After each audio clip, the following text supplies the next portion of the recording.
My name is Mahmoud. I'm with Iranians United for Palestine. So, as you might have seen here today, there exists a wide range of political views in Iranian society.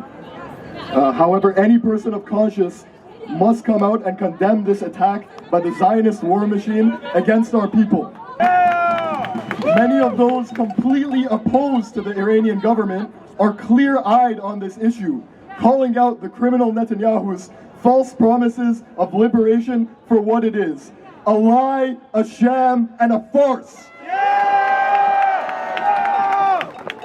The future of Iran is for the Iranian masses to decide alone, not foreign imperialists. This is laid out bare in the letter by 4 political prisoners, Golrokh Irai, Reyhana Ansari, Sakineh Parvaneh, and Verishe Moradi, which I will now read. The United States was born through massacre and crime, seized ownership through occupation, and throughout its existence turned the Middle East into a battlefield of endless wars through aggression and genocide. Israel, as a U.S. military outpost in the Middle East and as a representative of global superpowers after World War II, rose to power in the region. From the very beginning, in Palestine, Iraq, Afghanistan, and recently through the genocide in Gaza, it has displayed its brutality throughout the world. In none of these countries was there a nuclear bomb ever found, nor were there any real efforts towards uranium enrichment. Genocide needs no justification, but Western democracy, desperate to preserve its so-called image as a force for good, constantly seeks excuses to legitimize its ongoing brutality around the world. The identities of America and the fascist Israeli regime are rooted in aggression and child killing. Wherever they have turned their gaze, they have brought only war and destruction.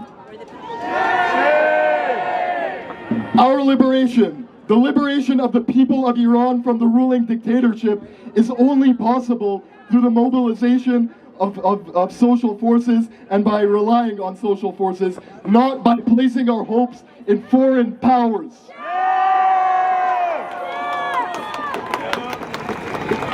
Traitors to Iran, traitors to the people of the Middle East, traitors to the years of people's struggle for freedom against oppression. Know this: your betrayal and disgrace will be recorded in the memory of Iranian people and in history.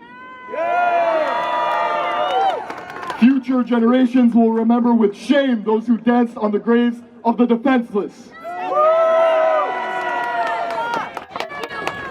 Stop bombing Iran now! Stop bombing Iran now! Stop bombing Gaza now! Stop bombing Gaza!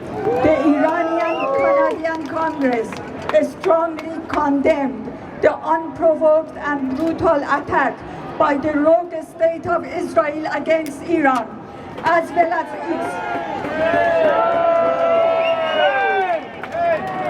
as its relentless and ongoing assault on Palestine. We believe these attacks are part of a broader pattern of over 7 decades of unjust brutality, beginning with the Nakba and rooted in 19th century European settler colonial projects. We are deeply dismayed that the Canadian government continue to ignore international law while offering support to Prime Minister Netanyahu and his genocidal regime currently under investigation by the International Criminal Court for crime against humanity. Unlike Israel, Iran is a signatory of NPT and has adhered to IAEA regulation. Israel, by contrast, is not signatory and possesses undeclared nuclear weapons. Israel bombings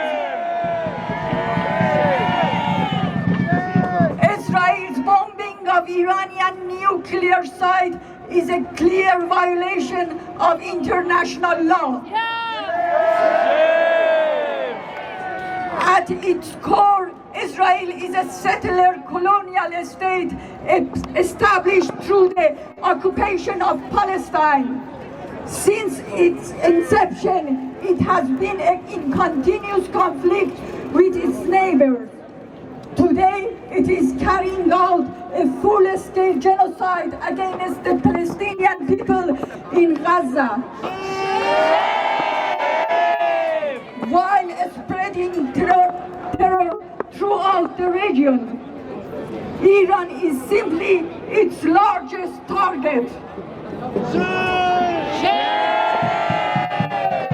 The International Court of Justice, the highest legal body in the world, has stated that Israel's occupation of Gaza Strip and the West Bank, and including East Jerusalem, is unlawful. Israel poses an existential threat to peace and stability across the globe. Despite all of this, Mr. Carney expresses concern about Iran's peaceful nuclear program and its defensive missile capability. The international community must respect the territorial integrity of Iran and its national sovereignty. Iran has the right to defend itself. We call on Canadian government to take a principled stance and act in accordance with international law. Stop using Canadian taxpayer money to fund military supplies for Israel. Clearly condemn Israel and United States unprovoked attacks on Iran. Reopen the Iranian embassy in Ottawa. Lift sanctions against Iran. As Dr. Martin Luther King Jr. said, injustice anywhere is a threat to justice everywhere. No justice, No peace! no justice, No peace! No justice! No peace! But one thing the Zionist regime needs to know is that when it comes to aggression against our homeland, Iranians stand united. Iranians of all walks of life, of all ideologies and beliefs and all visions and hopes for the future of our country are united when our country is attacked, and we're united in the face of the aggressor. They should also know that if you look around this crowd, which is a tiny piece of the Iranian diaspora, which is a tiny piece of the Iranian population, you see doctors, engineers, scientists, academics, who are ready to make sure that every single bomb Netanyahu drops will have been in vain, because we will rebuild our homeland, we will rebuild every single facility and building that he's destroyed, we will rebuild it, and from the blood of every man, woman, and children that he kills, 1,000 more of us will bloom. But in the meantime, we have important work to do here in Canada. Prime Minister Carney, just a few days ago in a statement with the G7, called the aggression against our homeland self-defense. Shame! We're here to tell him this is not self-defense, this is an unprovoked aggression. We want him to condemn it, and we want him to end Canada's complicity by imposing a complete two-way arms embargo with Israel and ending all arms trade. As well as imposing sanctions on all Israeli officials and commanders and soldiers complicit in war crimes, as well as refusing to join or assist any American or Israeli invasion of Iran. Thank you. Those are our demands. Thank you so much.